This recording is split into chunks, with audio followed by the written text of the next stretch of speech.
한 주간의 과학계 이슈를 알기 쉽게 짚어드리는 과학계 이슈 브리핑 시간입니다. 유승민 리포터와 함께합니다. 안녕하세요. 안녕하세요. 네, 오늘은 먼저 조울증에 대해서 알아보겠습니다. 한동안 활기가 차고 의욕이 넘치다가도 급격하게 우울해지는 이 난치성 정신질환을 말하는데요. 조울증을 일으키는 원인 유전자를 재미 한인과학자가 발견했다고요? 네, 조울증은 감정이 격양되고 기분이 좋은 상태가 유지되는 조증과 또 기분이 가라앉아 있는 이 우울증이 교대로 나타나 양극성 장애라고 불립니다. 네, 병이 심해지면 사소한 일에 폭력을 휘두르거나 자살 충동, 또 피해망상에 시달리는 중증 질환이지만 명확한 원인은 아직 밝혀지지 않았습니다.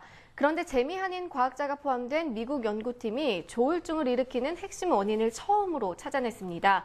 이 쉔크3라는 유전자로 평상시 뇌신경세포의 연결 부위인 시냅스의 기능을 조절하는 역할을 합니다. 이 유전자가 손상되면 자폐증이나 정신분열증에 걸린다는 사실은 이미 규명됐습니다.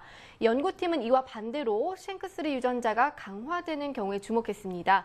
쉔크3 유전자만 과다 발현시킨 생쥐를 만들었더니 몸을 발작적으로 움직이는 등 조증 증세를 보였습니다.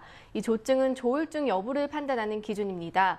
임상실험 등 후속 연구가 필요하지만 쉔크3의 조절에 관여하는 물질을 찾아내면 조울증 치료와 예방이 가능한 치료제 개발이 가능할 것으로 연구팀은 기대하고 있습니다. 이번 연구 결과는 과학저널 네이처 최근호에 실렸습니다. 네, 그렇군요. 자, 지난 2월 러시아 상공에서 공중 폭발한 소행성의 비밀이 밝혀졌습니다. 연구진에 우리나라 과학자도 있었다고 하죠. 어떤 내용인가요? 네, 극지연구소 이종익 책임연구원 등 이 9개국 57명의 과학자가 참여한 국제공동연구진 조사 결과 이 러시아에 떨어진 소행성은 화성과 목성 사이 소행성대에 있던 천체에서 120만 년 전에 분리돼 태양계를 떠돌다가 지구로 떨어진 것으로 드러났습니다.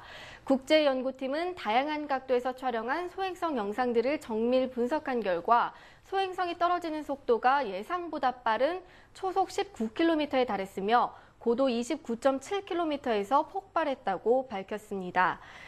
특히 이종익 박사는 산소동 위원소 분석기를 이용해 소행성이 철과 금속 함량이 적은 콘드라이트임을 규명했습니다. 이번 연구 결과는 세계적인 학술지인 네이처와 또 사이언스의 최신호에 게재됐습니다. 네, 그렇군요. 자, 유럽 우주청의 인공위성이 다음 주 초 지구로 추락할 것으로 보입니다. 사람이 위성 파편에 맞을 확률 어느 정도나 되는 건가요? 네, 추락 예정인 위성은 유럽 우주청이 지난 2009년 발사한 1톤 무게의 소형 인공위성 고체입니다.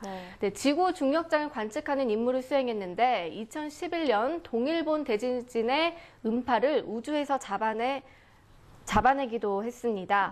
네, 이 위성이 수명을 다해 서서히 추락하고 있습니다. 지표 200km 상공에서 지구 중력과 대기 마찰의 영향으로 매일 10에서 20km씩 고도가 낮아지고 있는 겁니다. 이런 속도라면 오는 10일부터 12일 사이 지구 대기권에 진입할 것으로 보입니다. 유럽 우주청은 위성이 대기권에서 대부분 타버리겠지만 남은 20-30개 정도의 조각이 지표면에 떨어질 것으로 예상했습니다. 이 파편에 사람이 맞을 확률은 1조분의 1, 이 지구 전체 면적 대 71억 명의 사람을 빼곡히 세웠을 경우 차지하는 공간의 비를 구하고 또 파편 숫자를 고려해 확률을 계산한 겁니다. 사람이 번개를 맞을 확률의 13만 분의 1 수준입니다. 하지만 10kg에 달하는 조각이 땅에 부딪힐 때의 속도가 시속 400에서 500km에 달해 그 위력은 대형 포탄이 터질 때와 비슷할 것으로 보입니다.